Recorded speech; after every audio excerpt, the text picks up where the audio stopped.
El segundo tema a tratar es rinitis alérgica, guía para médicos. La rinitis alérgica se define clínicamente como un desorden sintomático de la nariz caracterizado por una inflamación de las membranas mucosas mediada por inmunoglobulina E, inducida por la exposición de un alergeno. La rinitis alérgica es un problema mundial de salud. Afecta por lo menos 10 al 25% de la población general en Estados Unidos y su prevalencia está en aumento. De acuerdo a la nueva clasificación, la rinitis alérgica se clasifica según su duración y su severidad. Por su duración puede ser intermitente o persistente. Por su severidad puede ser leve, moderada o severa. La rinitis es la inflamación de la cubierta interna de la nariz que produce congestión nasal, moco o rinorrea, estornudos, picazón de la nariz y goteo postnasal. Los síntomas pueden revertir espontáneamente o con tratamiento. Anteriormente la rinitis alérgica se clasificaba basándose en el tiempo de exposición a alergenos, en estacional, perenne y ocupacional. Esta clasificación ha sido modificada y la nueva clasificación se basa en la duración de los síntomas y efectos en la calidad de vida. La rinitis alérgica afecta del 10 a 40% de la población mundial. Afecta cerca del 23 al 30% de la población en Europa, del 10 al 30% de los adultos y hasta el 40% de los niños en los Estados Unidos. La rinitis alérgica comprende entre el 8.7 al 24% de la población en China, de las cuales el 25.6% de los pacientes fueron diagnosticados como persistente y el 74.4% con rinitis alérgica de tipo intermitente. La rinitis alérgica intermitente es cuando los síntomas persisten. Los síntomas solamente están presentes menos de 4 días por semana o menos de 4 semanas. Acá está mal este signo.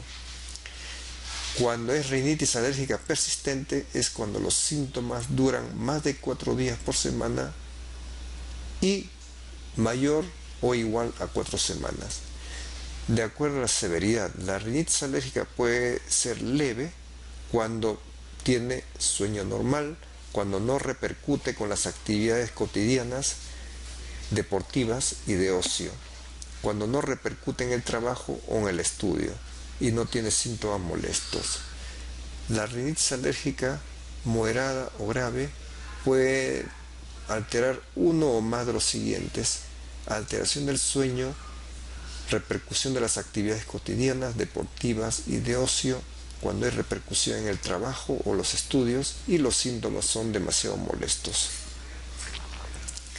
En pacientes que tienen rinitis, 10 a 40% tienen asma, de acuerdo al estudio, y es mucho mayor en la población general sin rinitis.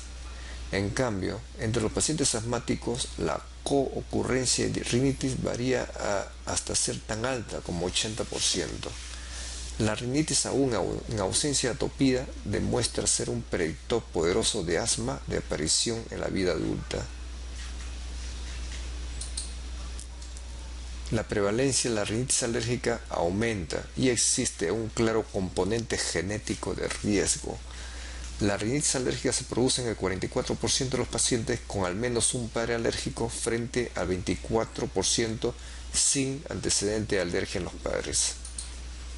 La rinitis alérgica se diagnostica entre 30 a 60 millones de americanos al año. La rinitis alérgica afecta 10 al 30% de adultos y 40% de los niños. ¿Qué síntomas presenta la rinitis alérgica? Rinorrea cristalina, obstrucción nasal, picazón o prurito nasal y estornudos. Estos pueden revertir espontáneamente o con tratamiento. Pese a que la rinitis alérgica no es una enfermedad severa, modifica la vida social del individuo, su capacidad de aprendizaje en la escuela y su productividad en el trabajo. La rinitis alérgica se asocia a otras afecciones como asma, sinusitis, otitis media, pólipos nasales, mala oclusión dentaria e infección de la vía aérea inferior. El manejo adecuado de la rinitis alérgica es un factor importante en el manejo de sus complicaciones y en el control de afecciones respiratorias asociadas. Examen físico. La presencia de brillo alérgico, una coloración oscura debajo de los ojos. Saludo alérgico. Al limpiarse la nariz se frota las narinas en dirección superior con las manos o puede ser con el codo. Hay una coloración rosa pálida de la superficie mucosa del cornete inferior. El examen físico debe enfocarse en la vía respiratoria superior y además evaluar los ojos, los oídos, los pulmones y la piel. Se debe determinar la presencia de posibles complicaciones y enfermedades comórbidas. Piel floja del párpado inferior en los círculos oscuros, característico de ojeras alérgicas. Se cree que es el resultado de la éstasis venosa y la presencia de hemosiderina en la piel como resultado de la congestión nasal crónica. Líneas de Denny-Morgan, por lo general un poquito menos visibles. Se cree que el resultado es la congestión vascular de la nariz y posterior hipoxia del tejido periorbitario que conduce a espasmos del músculo de Müller y posteriormente formación de pliegues en el párpado inferior paralelo al margen del párpado. Tenemos acá las ojeras alérgicas, la coloración más oscura del párpado inferior, doble pliegue. Tenemos el doble pliegue, la coloración oscura del párpado inferior. Ese es el signo alérgico. Le pica la nariz, le molesta el moco y se frota con el dorso de la mano. Vean ustedes. Miren ustedes las líneas de Denny-Morgan y las ojeras alérgicas, la congestión de los vasos. Igual la coloración más oscura de las líneas que no se notan muy bien, abundantes líneas. Acá se ve un poco mejor la abundante cantidad de líneas de Denny-Morgan positivo y la coloración más oscura de los párpados, como son las ojeras.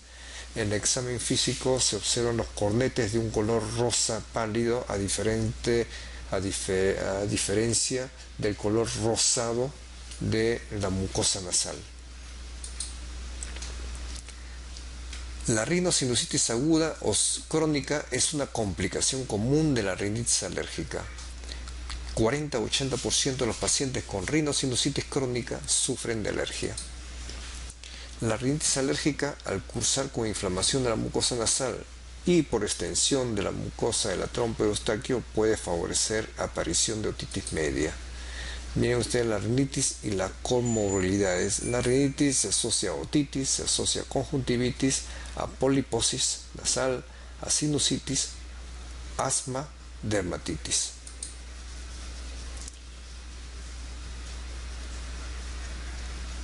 Acá en este cuadro vemos que ya existe actualmente spray que no se absorbe hacia la vía sanguínea. Tenemos acá, por ejemplo, el furuato de mometasona, que es un spray bastante moderno, y el furuato de fluticasona, que su absorción a nivel hemático es menor de 0,5%, igual que el furuato de mometasona. Furuato de mometasona y furuato de fluticasona, que son los dos sprays de corticoides más modernos en la actualidad.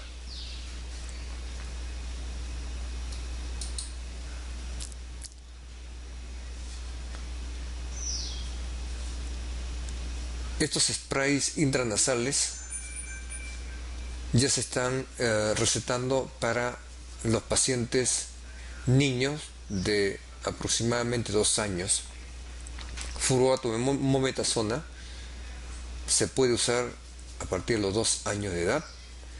El furoato de fluticasona se puede usar a partir de los 2 años de edad. La acetonida de triamcinolona también a partir de los 2 años de edad. Y los otros a partir de los 6 años. Medicamentos o farmacoterapia usado en la rinitis alérgica. Se usan los antihistamínicos, que son medicamentos de primera línea en el tratamiento de la rinitis alérgica. Son efectivos para disminuir los síntomas de picazón, estornudos y rinorrea, pero los antihistamínicos no son efectivos, solamente son poco efectivos en aliviar la congestión nasal. Alivian los síntomas de conjuntivitis asociados a rinitis alérgica. Hay 2 generaciones de antihistamínicos. Los de primera generación producen somnolencia y no se recomienda su uso en operarios de maquinarias o aquellos que tienen que estar despiertos durante el trabajo. No se recomienda su uso si es que ingiere alcohol. Además tienen efectos anticolinérgicos como sequedad de boca y ojos, produce estreñimiento o constipación, produce retención urinaria y empeoramiento de glaucoma de ángulo cerrado. Tratar de evitar los antihistamínicos de primera generación, que uno de los más conocidos es la clorofenamina. Su nombre comercial es cloralegerán, clorotrimetón. Los nuevos antihistamínicos por lo general no producen mucha somnolencia, pero cetiricina causa un grado de sedación más que los otros modernos y pueden ser administrados una vez al día. Los más conocidos antihistamínicos es la loratadina y cetiricina, que vienen en tabletas de 10 miligramos y se usa una tableta de 10 miligramos en los adultos y niños con más de 30 kilos de peso, y 5 miligramos en jarabe o media tableta por día en niños menores de 30 kilos de peso, con peso menor. Hay diferentes fármacos que actúan sobre los diferentes síntomas de la rinitis. Tenemos acá los síntomas de la rinitis, que son estornudos, rinorrea, obstrucción nasal, prurito nasal y los síntomas oculares. Los antihistamínicos H1 orales tenemos que actúa sobre estornudos, casi sobre todos los síntomas de la rinitis alérgica. Los corticoides son los más potentes, que alivian los síntomas de estornudos, la rinorrea, la obstrucción nasal, prurito nasal y los síntomas oculares, los corticoides intranasales, igual que los antileucotrienos, pero en menos cantidad. Los descongestivos nasales, como las pseudoefedrinas, solamente alivian los síntomas de la obstrucción nasal. Mientras tanto, no tienen efectos sobre los otros síntomas de la rinitis alérgica. Tenemos algunos antihistamínicos para ver, esto es una tabla para ver cuánto es el costo en Europa. Actualmente, lo que más se usa es la cetiricina, loratadina, desloratadina, levocetiricina y fexofenadina. Acá tenemos que casi todos van cercano al mismo gasto. Con la fexofenadina, ya sea de 120 o 180 miligramos, ¿no?, gastan 44 céntimos de euros por día. La fexofenadina viene en tabletas de 120 miligramos y 180 miligramos. La fexofenadina es uno de los medicamentos que no producen sueño. La cetiricina sí produce más sedación que los otros modernos.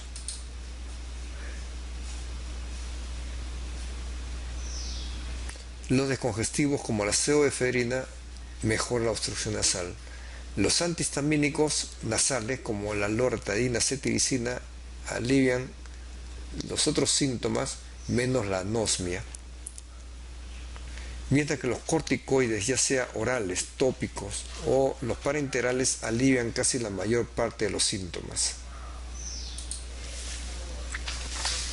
El inicio de la acción de los antihistamínicos generalmente comienza cercano a la hora. Una vez ingerido, recién a la hora va a comenzar a tener los efectos. Tenemos acá la fexofenadina, que tiene 14.4 horas de vida media, la desloratadina, que tiene 27 horas de vida media, y la levocetiricina, que tiene menos cantidad de vida media. O sea, si nosotros le damos desloratadina al paciente, muchas veces puede durar su efecto hasta más de un día, mientras la que fexofenadina le va a durar aproximadamente durante la mitad.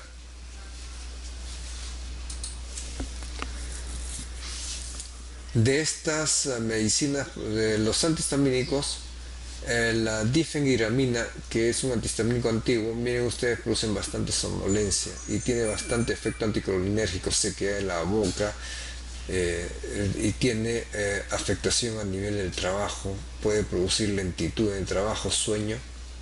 La clofenamina igual, mientras que la fexofenadina no produce somnolencia, no tiene efecto anticolinérgico y no afecta el trabajo, al igual que la levocetiricina y la desloratadina. Mientras que la cetiricina y loratadina tiene muy poco efecto va a producir un poquito más de sedación con respecto a la loratadina, leve sequedad y leve lentitud durante su trabajo. Los descongestivos nasales orales, el más conocido es la pseudoephedrina, produce insomnio, pérdida de apetito, dolor de cabeza y irritabilidad. Usarlo con todo cuidado en pacientes con enfermedad cardíaca, hipertiroidismo y niños menores de 8 años. Los efectos indeseables aumentan y son difíciles de controlar. No se recomienda el uso de la pseudoephedrina en niños menores de 1 año porque tienen efecto tóxico.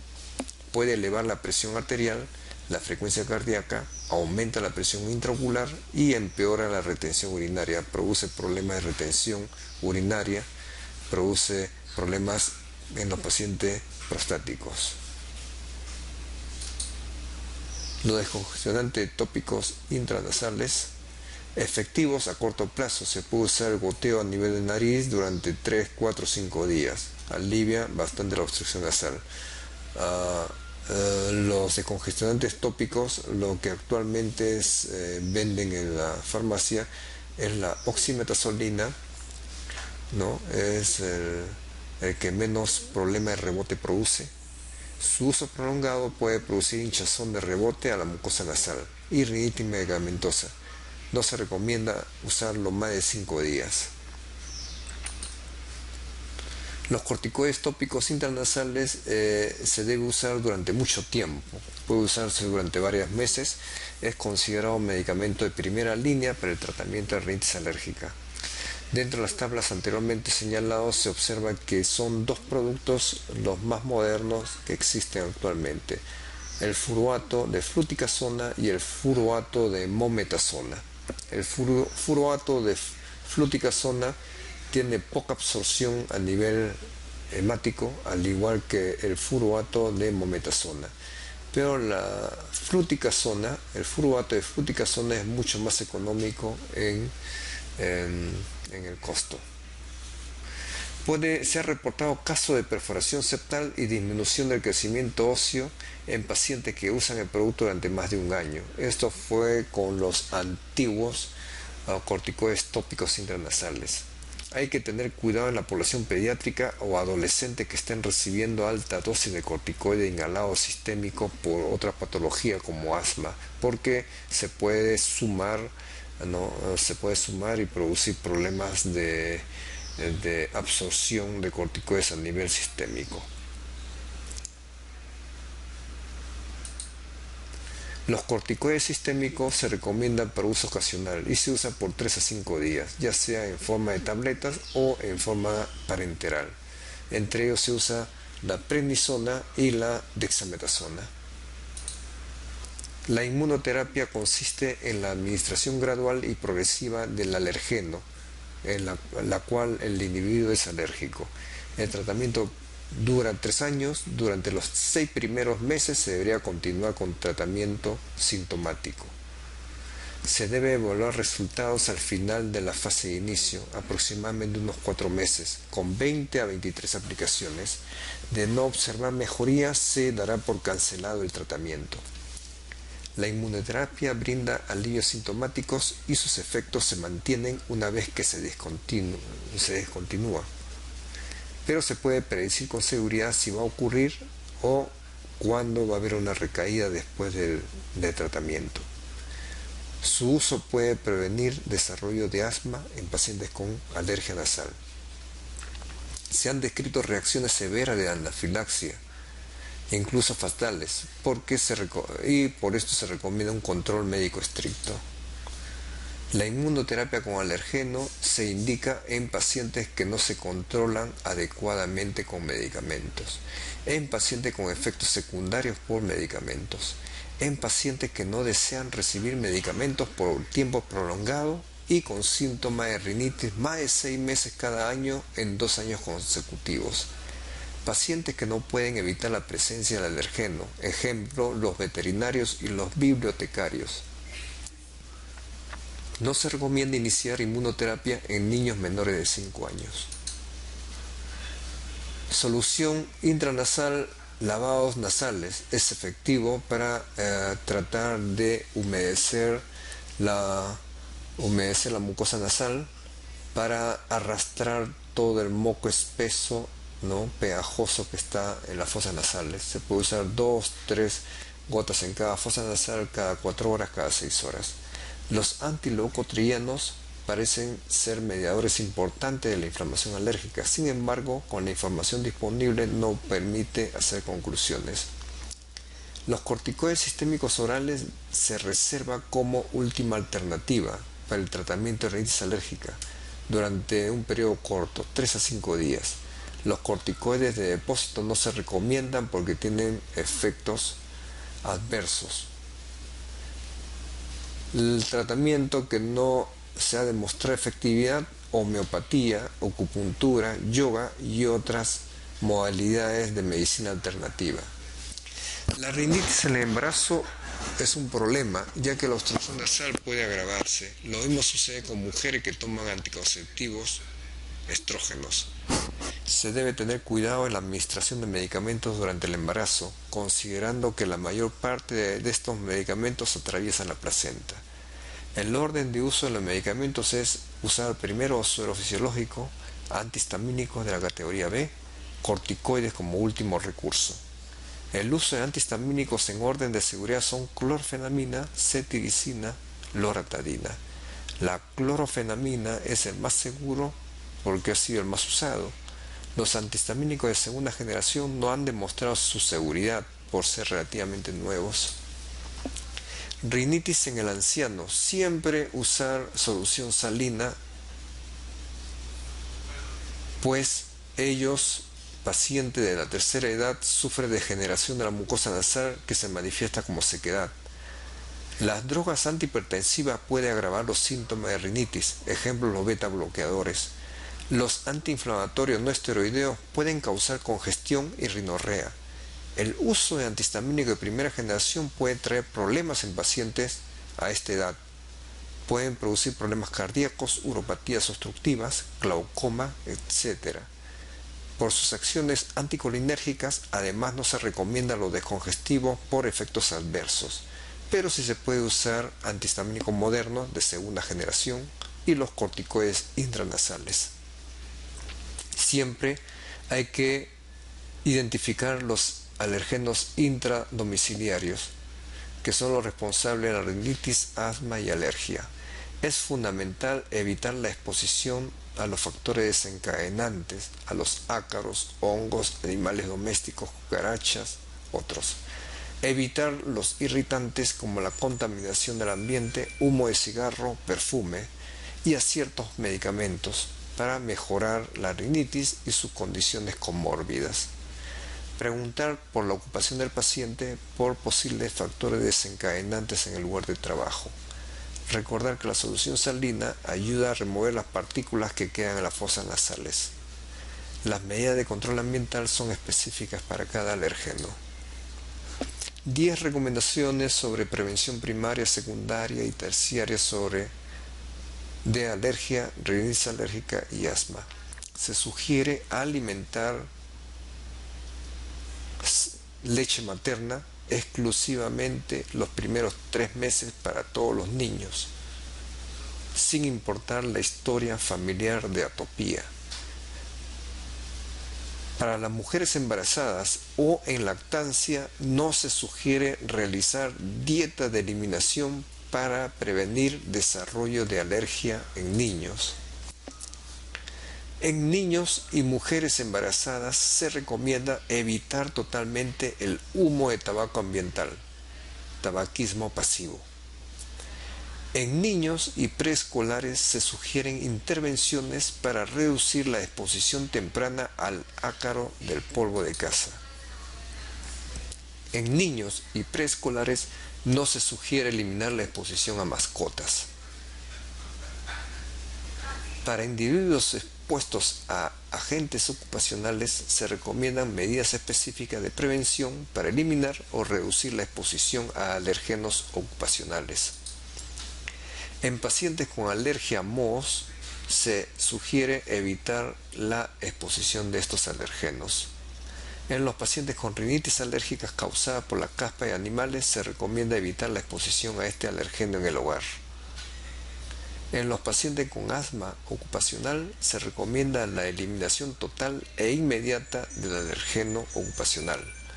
Cuando la eliminación total no es posible, se recomienda estrategias específicas dirigidas a minimizar la exposición al alergeno ocupacional.